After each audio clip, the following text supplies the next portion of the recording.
The sun was setting over the Texas countryside, painting the sky in shades of orange and pink. A single mother sat on her porch, watching her 2 kids play in the yard. Her daughter was 8, her son just 5 years old. They were chasing fireflies, their laughter filling the evening air. To anyone passing by, this looked like a peaceful family enjoying a quiet Friday evening. But the woman on that porch was more than just a tired mom trying to make ends meet. She had a past that most people in town knew nothing about. 3 years ago, her husband had walked out on them. He'd found someone else, someone without the baggage of military service and the nightmares that came with it. She remembered his words clearly. "You're not the same person I married. All that army stuff changed you." Maybe he was right. Maybe she had changed. But she'd also kept him safe, kept their family safe, even if he never understood that. Now she was alone, raising 2 kids on a veterinary technician's salary. The farmhouse sat on 15 acres of land, far from the main road. Her nearest neighbor was half a mile away. Most days she loved the privacy. But lately, something felt off. For the past week, she'd noticed things, small things that most people would ignore. A strange car driving slowly past her property 3 times in one afternoon. Fresh tire tracks near her barn that weren't hers. A rake that she'd left by the fence was now leaning against the shed. Tools moved just slightly from where she'd placed them. Her ex-husband used to roll his eyes when she pointed out details like this. "You're being paranoid," he'd say. "Not everything is a threat." But 8 years in the military had taught her to trust her instincts. She'd served as a military police officer, spent 2 tours overseas, seen things that changed how she looked at the world. When something felt wrong, it usually was. She'd called the local sheriff's office twice that week. Both times, they'd promised to send a patrol car when they could. The problem was they were understaffed. 3 deputies covering the entire county meant help could be 20 minutes away. Maybe more. Out here, 20 minutes might as well be forever. So she'd started preparing quietly and carefully. She checked the gun safe in her bedroom closet, the one she'd installed the day after her divorce was finalized. Her service pistol was there, cleaned and maintained just like she'd been trained. She hadn't fired it in months, but muscle memory never really faded. The alarm system she'd installed last year was working perfectly. Motion sensors covered every entrance. Cameras watched the driveway, the barn, and the back door. Some people thought she was overdoing it, but she'd rather be safe than sorry, especially with her kids depending on her. She'd also done something that nobody knew about. 6 months ago, she'd converted a storage room in the basement into what she called the safe space. Reinforced door, deadbolts on the inside, a phone line that couldn't be cut from outside. She'd stocked it with water, snacks, flashlights, and a first aid kit. Her daughter knew exactly what to do if Mom ever said the code word. They'd practiced it like a fire drill. Her daughter thought it was an adventure, like a secret club. Her son was too young to understand, but he followed his sister everywhere. That was good. If something ever happened, she needed them to move fast and stay calm. People in town saw her as just another struggling single mom. The quiet woman who worked at the animal clinic, always polite but kept to herself. They didn't know about her 2 tours overseas. They didn't know about the commendations she'd received for staying calm under pressure. They didn't know she could field strip a rifle blindfolded or that she'd completed advanced combat training. Her ex-husband had never wanted anyone to know about her service. He said it made people uncomfortable at dinner parties. After a while, she'd stopped mentioning it altogether. It was easier that way. Let people think whatever they wanted.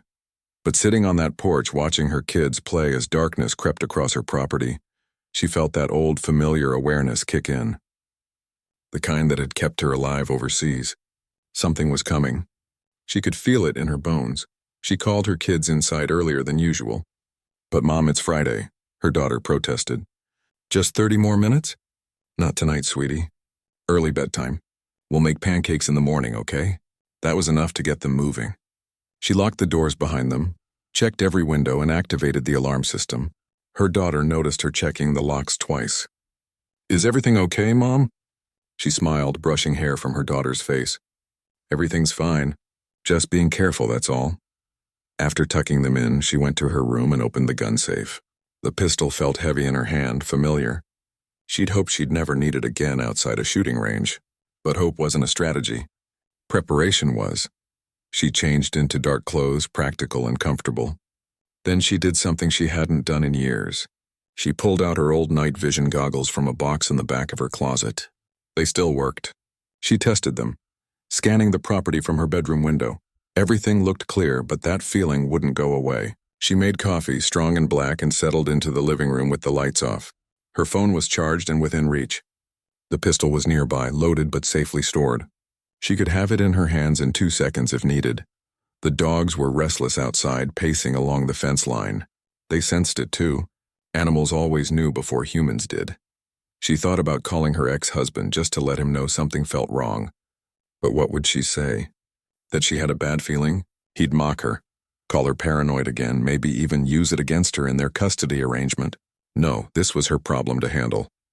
At 11:30, she walked through the house one more time, checked on her kids, both sleeping peacefully, tested the safe room door, made sure it would open quickly if needed, confirmed the backup generator would kick in if someone cut the power. Some people might think she was crazy, preparing for danger that might never come. But she'd learned a hard truth during her service. The people who prepare are the ones who survive. The ones who say it won't happen to me are the ones who end up on the news. She returned to the living room, sitting in the darkness with her coffee. Through the window, she could see the moon rising over her land. It was beautiful out here, peaceful. This was supposed to be their fresh start, their safe place away from the chaos of the world. But safety was something you built, not something you assumed. And tonight she was ready to defend what was hers. The clock on the wall ticked steadily toward midnight. The dogs had gone quiet, which somehow felt worse than their barking. She checked the security camera feed on her phone. Nothing unusual. Just shadows and moonlight. Maybe she was wrong. Maybe it was nothing. Maybe tomorrow she'd wake up, make those pancakes, and laugh at herself for being so jumpy. But as she sat there in the dark, every sense alert, she knew better. Her instincts had never failed her before. She didn't know that 5 men were watching her house from the tree line at that very moment. She didn't know they'd been planning this for weeks, watching her routine, waiting for the right time. She didn't know they'd chosen her specifically because they thought a single mother would be easy prey. They were about to learn how wrong they were. But for now, she simply waited, a mother protecting her children, a veteran trusting her training, ready for whatever the night would bring. The coffee had gone cold in her cup when she heard it. 11:47 at night, and her dogs erupted into frantic barking. Not their usual warning bark when a deer wandered too close. This was different. Aggressive. Terrified. She was on her feet instantly, phone in hand, pulling up the security camera feed. Her heart hammered in her chest, but her hands stayed steady. That was the training kicking in. Fear was natural. Panic would get you killed. The screen showed her worst nightmare coming true. 5 figures moving deliberately toward her house from different directions. They weren't trying to hide anymore. This wasn't a burglary. This was something worse. She hit the emergency button on her phone, dialing the sheriff's office. The dispatcher answered on the second ring. "I have 5 intruders on my property, moving toward my house right now. I have 2 children inside. I need help immediately." The dispatcher's voice was professional but carried bad news. "Ma'am, I'm sending units now, but our closest deputy is responding to an accident on Highway 77. You're looking at 20 minutes, maybe 25. 20 minutes. A lifetime." "I understand," she said, her voice calmer than she felt. "I'm a veteran. I'm armed. Just get here as fast as you can." She ended the call and moved. No time to waste. First priority, her kids. She ran to her daughter's room, touching her shoulder gently. "Sweetie, wake up. We need to play the game we practiced, remember?" Her daughter's eyes snapped open, instantly alert. Smart kid. She saw her mother's face and knew this wasn't a drill. The safe room? That's right. Take your brother and go now. Lock the door from inside. Don't open it for anyone but me, and I'll use our special knock. Remember the pattern? 3 fast, 2 slow, 3 fast. Good girl. Now go." Her daughter grabbed her little brother, who was still half asleep, and headed for the basement stairs. No tears, no questions. Just action. The woman felt a surge of pride even through her fear. She'd raised them right. The lights went out. Complete darkness. They'd cut her power. She smiled in the dark. Mistake number 1. They thought darkness was their advantage. But she'd prepared for this. She flipped the switch on her backup generator, but kept the lights off. Let them think they'd gained the upper hand. Meanwhile, she pulled on her night vision goggles and grabbed her pistol. The house transformed into shades of green through the goggles, every corner visible, every shadow clear. She knew this house better than anyone. Every creaking floorboard, every tight corner, every blind spot. This was her territory. She heard the safe room door click shut downstairs. Good. Her kids were secure. Now she could focus. The front door exploded inward with a crash. 3 men rushed in, armed with baseball bats and crowbars. Big guys, confident, expecting to find a terrified woman cowering somewhere. Through another camera feed on her phone, she saw 2 more circling to the back door. 5 against 1, bad odds for most people. But she wasn't most people. She moved silently through her hallway, watching them through the goggles. They were making noise, trying to intimidate her, smashing picture frames, overturning furniture. One of them shouted threats into the darkness. "We know you're in here. Make this easy on yourself." She waited, controlling her breathing the way she'd been taught. Assess, adapt, execute, never rush, never panic. The first man moved past her position, sweeping his bat through the air like he was hitting a piñata. He never saw her coming. She struck low and precise, taking out his knee from behind. He went down hard, screaming. The bat clattered across the floor. The others spun around, but she'd already moved. Back into the shadows, repositioning. They were shouting now, not in control anymore.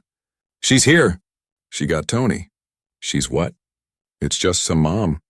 "Tony's down. His knee is messed up." One of them pulled out a pistol and started firing blindly into the darkness. Bullets punched through walls, shattered windows. Amateur, dangerous but undisciplined. She stayed low, using the heavy furniture as cover. He was wasting ammunition, letting fear control his trigger finger. She circled around, using the hallway. Another man came into view, creeping toward where he thought she might be hiding. She grabbed a heavy bookend from a shelf and threw it across the room. It crashed into the opposite wall. The man spun toward the sound, and she moved in. 2 seconds later, his wrist was broken and his crowbar was in her hands. He collapsed, clutching his arm and crying. She was already gone, melting back into the shadows. "This is crazy," one of them shouted. "She's picking us off." "Find those kids," another voice commanded. Older, trying to sound in control but failing. "We use them, she'll back down." That was it. The line they shouldn't have crossed. She'd been holding back, trying to disable rather than seriously harm. Giving them a chance to run, but threatening her children changed everything. Something cold and hard settled into her chest. The same feeling she'd had overseas when the situation went from bad to worse. She stepped into the doorway at the top of the stairs, clearly visible now. Let them see her. She raised her pistol, aiming down at the 3 men still standing. Her voice cut through the chaos, steady and absolute. "You made 2 mistakes tonight. You came into my home, and you threatened my children." The man who seemed to be their leader raised his gun toward her, but his hand was shaking. She could see it even without the night vision. He'd probably never been in real combat, probably thought a gun made him tough. "Drop it," he yelled, but his voice cracked. She didn't move. Didn't blink. "Your friends need medical attention. You leave now, they might keep full use of their limbs. You stay, and I promise you'll regret it." One of the men took a step toward the basement door. She adjusted her aim, putting a round into the doorframe 2 inches from his head. The shot was deafening in the enclosed space. Precise. Controlled. A warning. "The next one doesn't miss," she said simply. The man froze. They all did. Something in her voice, in her absolute certainty, made them understand. This wasn't some scared civilian. This was someone who'd done this before, someone who knew exactly what she was capable of. "You're crazy," one of them shouted. "No," she replied. "I'm a mother. Much scarier." The leader was calculating now, looking at his injured friends, looking at her unwavering aim, listening to the sirens starting to wail in the distance. Backup was coming. His window was closing. "We're leaving," he said, trying to salvage some dignity. "This isn't over." "Yes, it is," she corrected him. "It's very over. I've got you all on camera. Every face, every voice. You're done." One of the men made a move like he might charge up the stairs. She shifted her aim to him, and he stopped. Something in her eyes told him she wouldn't hesitate. Not anymore. Not when it came to protecting her kids. "Get them out of here," the leader ordered, and 2 of them grabbed their injured friends. They stumbled toward the broken front door, dragging their screaming companions. She followed them down the stairs, weapon trained, every movement calculated. She walked them to her door, watched them pile into a vehicle parked at the edge of her property. Memorized the license plate. Noted every detail. As they sped away, she allowed herself one single moment to shake, to feel the adrenaline crash threatening to overwhelm her. Then she heard small footsteps on the basement stairs. Mom. She turned, putting the safety on her weapon, and saw her daughter peeking around the corner. It's okay, baby. They're gone. You did perfect. The sirens were getting louder now. Red and blue lights appeared at the end of her driveway. Help was finally here, but she'd already saved herself, saved her children, done what needed to be done. As deputies rushed toward her house, she sat down on her porch step, suddenly exhausted. Her daughter sat beside her, and her son climbed into her lap, still not fully understanding what had happened. The night had changed everything. But they were safe. That was all that mattered.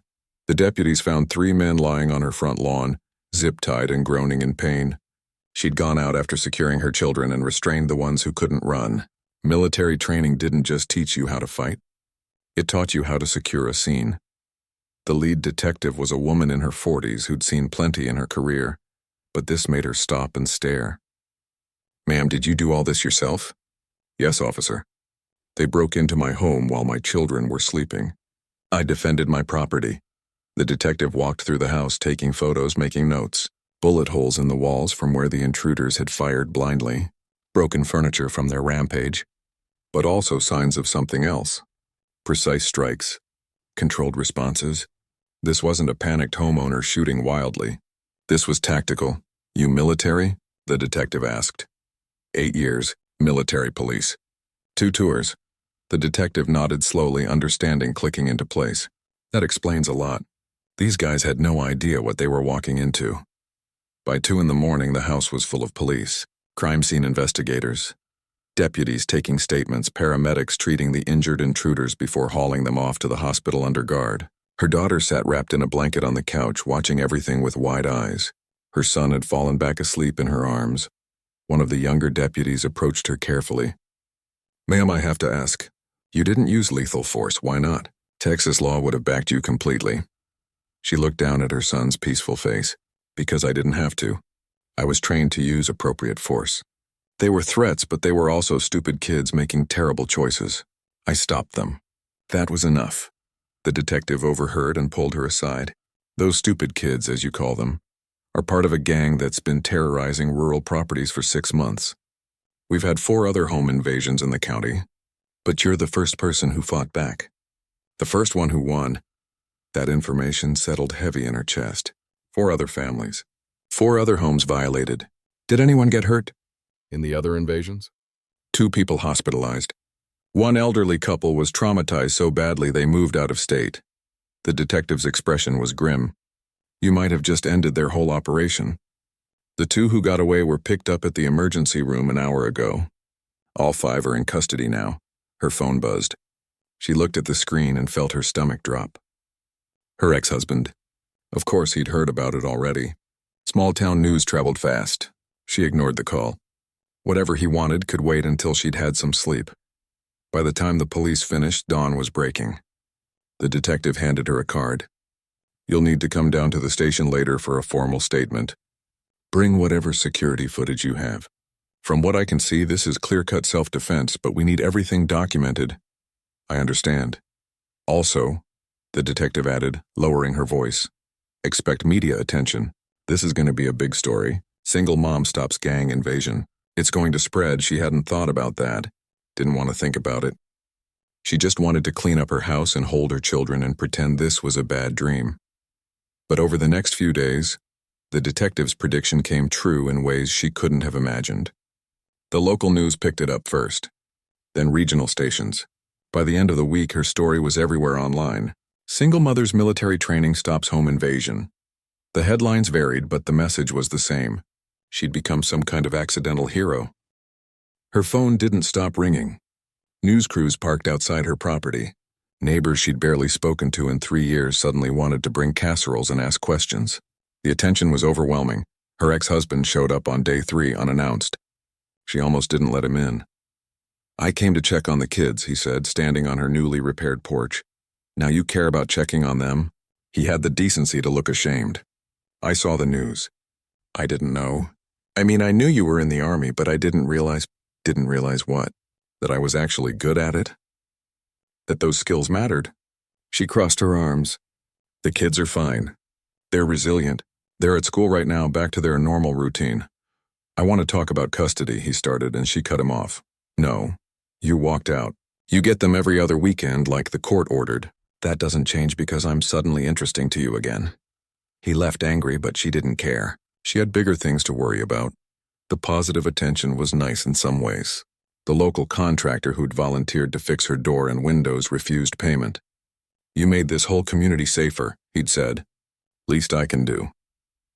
Other veterans started reaching out, sharing their own stories, offering support. It felt good to connect with people who understood. But the negative attention was harder to handle. Internet comments ranged from supportive to cruel. Some people called her a hero.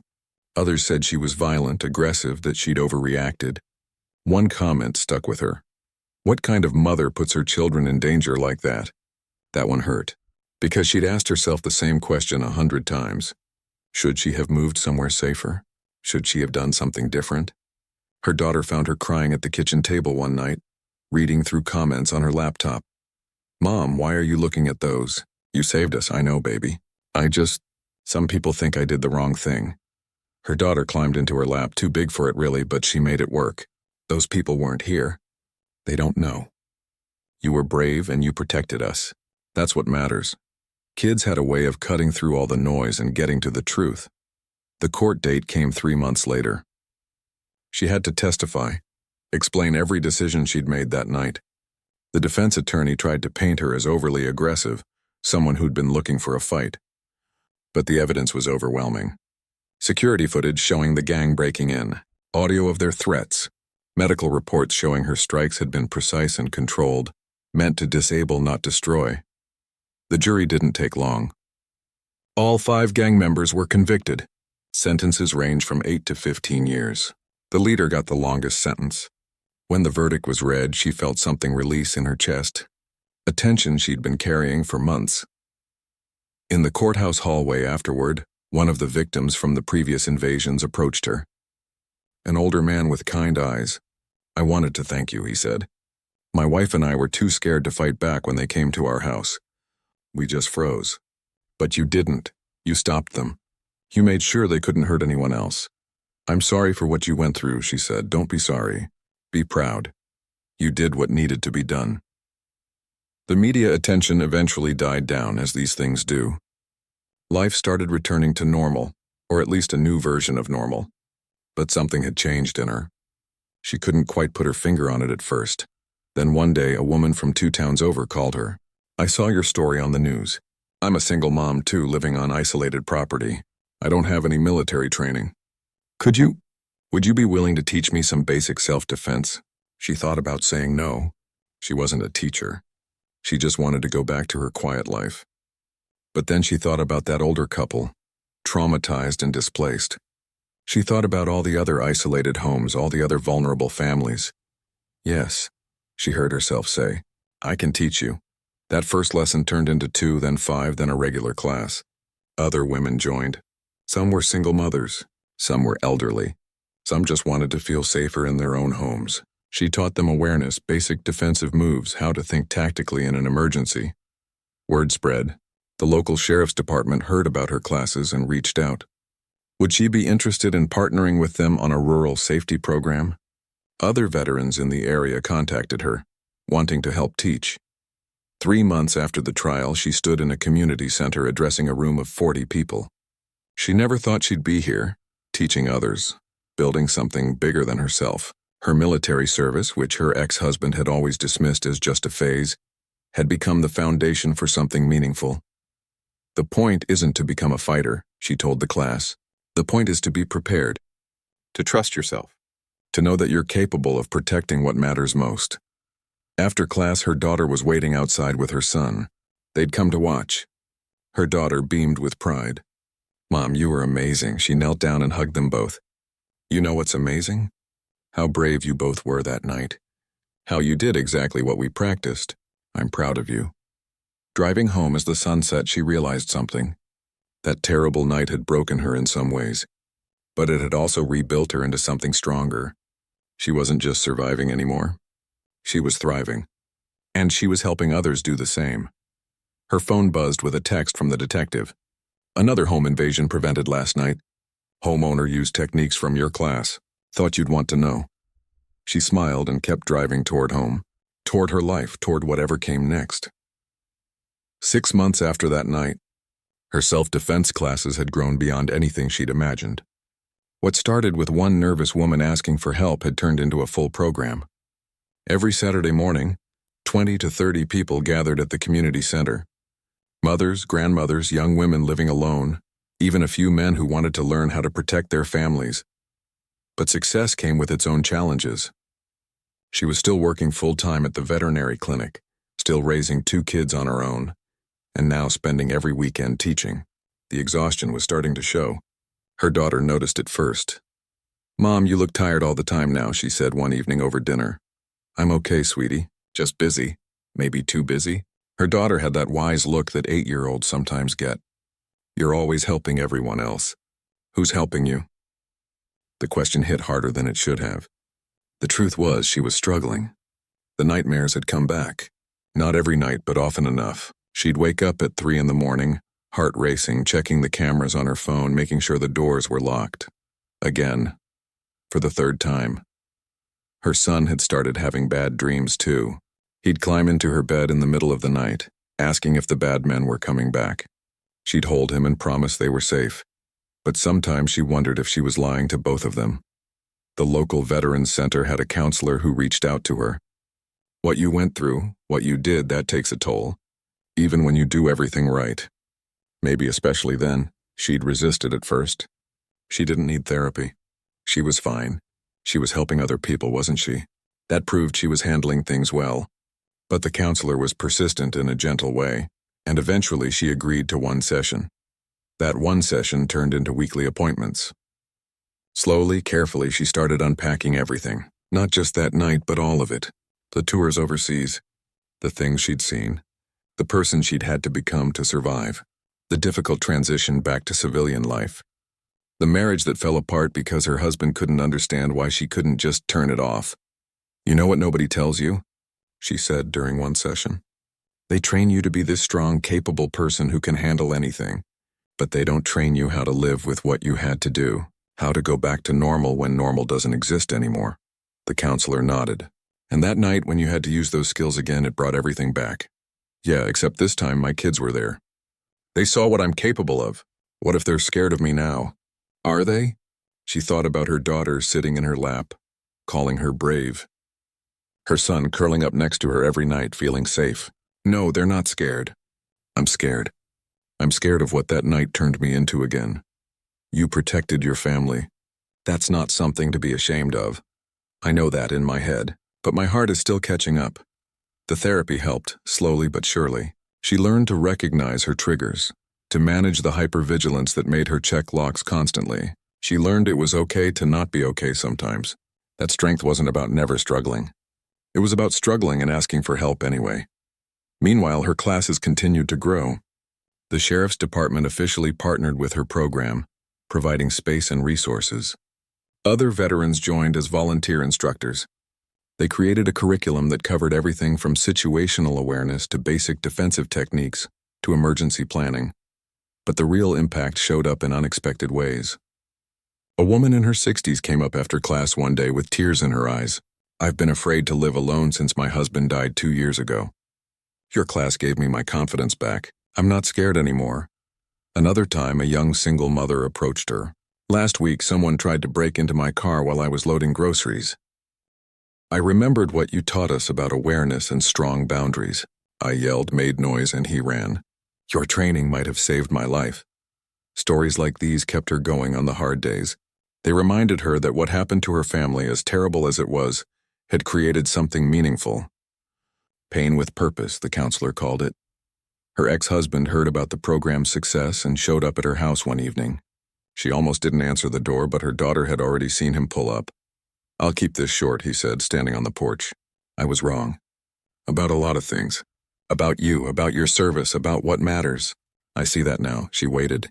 There had to be more. The kids tell me about your classes, how you're helping people, how proud they are of you. He looked uncomfortable, like the words were hard to say. They should be proud. I should have been proud too back then. Instead, I made you feel like you had to hide who you were. Why are you telling me this now? Because I owe you an apology. A real one.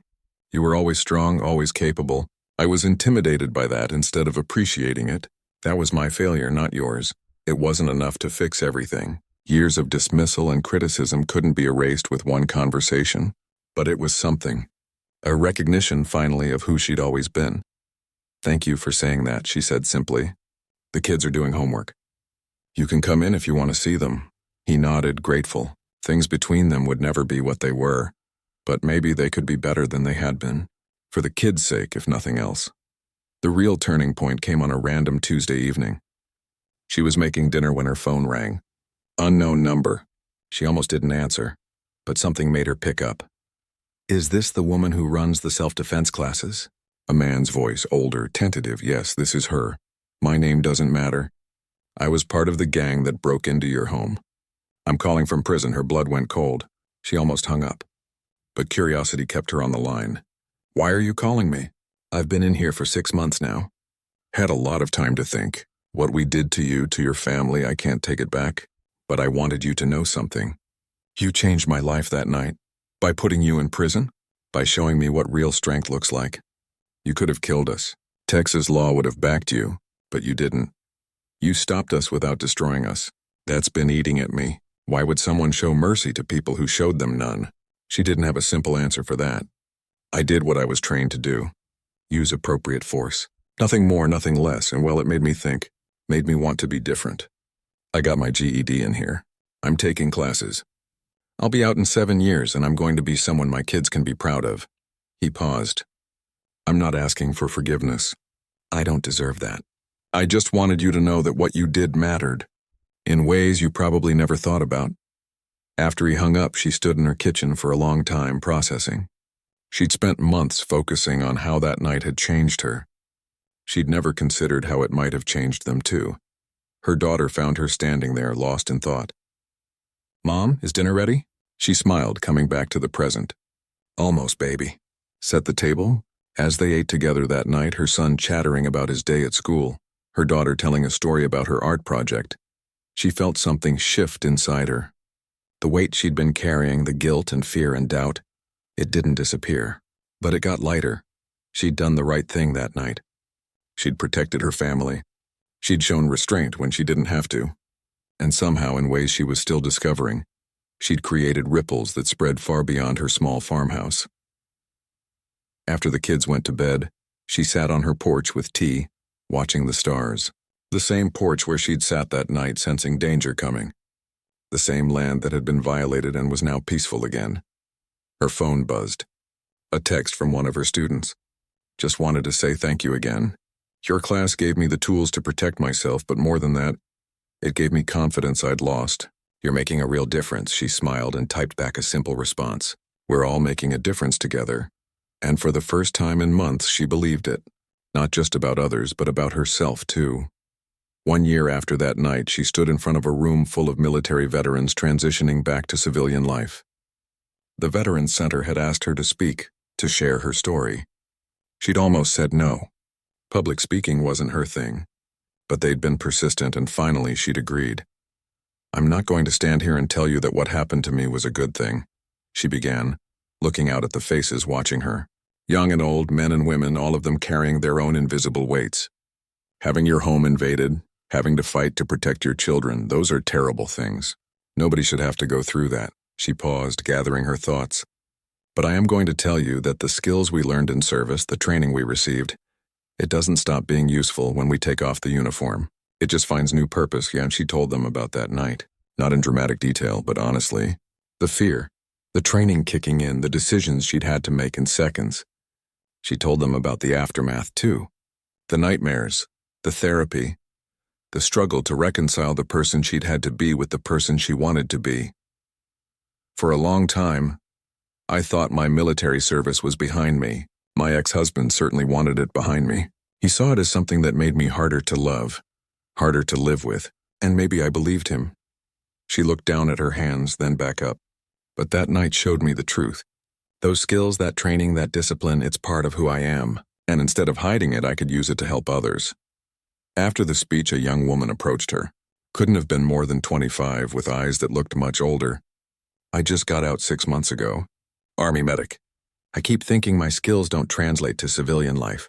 But hearing you talk, maybe I'm wrong about that. You're definitely wrong about that, she said firmly. Combat medic training. Do you know how valuable that is? EMT programs, nursing schools, disaster response teams, they all need people like you. The young woman's eyes brightened slightly. I hadn't thought about it that way. That's the problem with how we think about transition. We focus on what we're leaving behind instead of what we're carrying forward. You didn't lose your skills when you took off that uniform. You just get to choose how to use them now. Over the next few months, her program continued to evolve. They officially registered as a non-profit organization, calling it Homefront Defense. The name felt right. They weren't teaching people to be soldiers. They were teaching them to protect their homes, their families, their peace of mind. The organization expanded beyond just self-defense classes. They started offering home security consultations, helping isolated homeowners identify vulnerabilities. They created emergency planning workshops for families. They even started a support group for people who'd experienced home invasions, providing a safe space to process trauma. Funding came from unexpected places. Local businesses donated. A regional bank sponsored their expansion. The State Veterans Affairs Office provided a grant. Within 8 months, they had enough money to hire a part-time coordinator, which meant she could cut back her hours at the clinic and focus more on the work that mattered most to her. Her kids had grown in that year too. Her daughter was 9 now, more confident and aware. She'd started a safety club at school, teaching other kids about situational awareness and stranger danger. When her teacher called to tell her about it, she'd felt tears prick her eyes. She told the class that safety isn't about being scared, the teacher said. It's about being prepared. I thought you'd want to know she's inspiring her classmates. Her son, now 6, had mostly moved past the nightmares. He still checked to make sure the doors were locked before bed, but it was becoming habit rather than fear. He told people his mom was a superhero, which embarrassed and touched her in equal measure. The biggest surprise came on a Saturday afternoon. She was working in her garden, dirt under her fingernails, sun on her face, when a car pulled into her driveway. A woman got out, mid-30s, dressed professionally. She looked vaguely familiar. "Can I help you?" she asked, standing up and wiping her hands on her jeans. "I'm not sure if you remember me," the woman said nervously. "I was the one who called you a year ago. The first person who asked you to teach self-defense." Recognition clicked. "Of course, how are you?" "I'm good. Better than good, actually. I wanted to come thank you in person and tell you what's happened since that first lesson." They sat on the porch with iced tea, and the woman told her story. How those first lessons had given her confidence she didn't know she'd lost. How she'd gone on to take additional training and was now certified as a self-defense instructor herself. How she'd started teaching classes in the next county over, helping even more women feel safe. "You started something that's spreading," the woman said. "There are programs like yours popping up in 3 counties now, all because you said yes when I asked for help." After she left, she sat on that porch for a long time thinking. A year ago, she'd been sitting in this same spot, sensing danger approaching, preparing for the worst night of her life. Now she was sitting here watching the ripples of that terrible night spread outward in ways that actually helped people. Her phone rang. The detective who'd handled her case. "Thought you'd want to know. Home invasions in rural areas are down 43% this year. Sheriff thinks your program is a big part of why. Word's gotten around that people out here aren't easy targets anymore." That night at dinner, her ex-husband picked up the kids for his weekend. He'd been more present lately, more engaged. He'd even attended one of her workshops, sitting in the back, not saying much but paying attention. As the kids grabbed their bags, he lingered. "I've been thinking. My company wants to sponsor a community program. I suggested yours. They're interested in contributing significantly to your expansion." She studied his face, looking for ulterior motives. "Why? Because it matters. Because what you're doing is important. And because I want my kids to see their dad supporting their mom, even if we're not together anymore." He shrugged. "Is that reason enough?" "Yeah," she said softly. "That's reason enough." A few weeks later, she received a letter from the prison. The gang member who'd called her had written. His handwriting was careful, deliberate. "I heard about your organization," the letter read, "about how you're teaching people to be safe. I tell everyone in here about you, about how you stopped us without destroying us. Some of them think I'm crazy for admiring someone who put me in prison, but I think you taught me more in one night than I'd learned in my whole life before that. Thank you for showing mercy when you didn't have to." She folded the letter carefully and put it in a drawer, not to forget but to remember. Remember that even terrible things could lead to change. Even destructive moments could plant seeds of growth. 2 years after that night, she stood at a podium at the state capitol. She'd been invited to speak about rural safety initiatives. Her program had become a model that other communities wanted to replicate. Legislators wanted to hear her recommendations. Her kids sat in the gallery watching. Her daughter waved when she looked up. Her son held up a sign he'd made. "That's my mom." After her testimony, a state senator approached her. "What you've built is remarkable. Have you ever considered running for office? We need more people who understand these issues," she laughed. "I'm not a politician. I'm just someone who wanted to keep my family safe and ended up helping others do the same. That's, exactly why you'd be good at it," the senator said with a smile. She drove home that evening as the sun set, painting the Texas sky in brilliant colors. The same sky she'd watched that night preparing for danger. The same land she'd defended. But everything was different now. Her phone buzzed with messages. Students sharing success stories. Veterans asking for advice. Communities requesting her help setting up their own programs. Each message was a reminder that her story hadn't ended that terrible night. It had just begun. She pulled into her driveway, looking at her home. The door had been replaced. The windows fixed. The walls repaired. But more than that, the fear had been transformed into purpose. The trauma had been processed into strength. The violation had somehow become the foundation for helping hundreds of others feel safe. Her kids ran out to greet her, and she hugged them tight. Her daughter pulled back and looked at her seriously. "Mom, my teacher wants you to come speak at Career Day. I told her you're a hero, but she said you're more than that. You're someone who took something bad and made it into something good. Your teacher is pretty smart," she said, ruffling her daughter's hair. That night, after the kids were asleep, she sat on her porch one last time. The stars were bright, the air was cool, and everything was peaceful. She'd learned that peace wasn't the absence of danger. It was the confidence to face it. Not just for herself, but for everyone she'd taught, everyone she'd helped, everyone who'd learned that they were stronger than they knew. Her phone lit up with one final message. From the young veteran she'd met at her speech. "Just got accepted to nursing school. Thank you for reminding me that my service didn't end. It just evolved. You changed my life." She smiled and typed back simply, "You changed your own life. I just reminded you that you could." And sitting there under the stars, she knew that was true for her too. That night had changed her. But she'd chosen what to do with that change. She'd chosen strength over fear, purpose over bitterness, community over isolation. The bad men had come to her door thinking she was an easy target. They'd learned otherwise. But more importantly, she'd learned something too. That survival wasn't enough. That protecting yourself was just the beginning. That real strength came from helping others find their own. Tomorrow she'd teach another class. Next week she'd speak at another event. Next month she'd help launch another program in another town. The work continued, spreading outward in ever-widening circles. But tonight she was just a mom sitting on her porch, grateful for the peace she'd fought for and the purpose she'd found. And that was more than enough.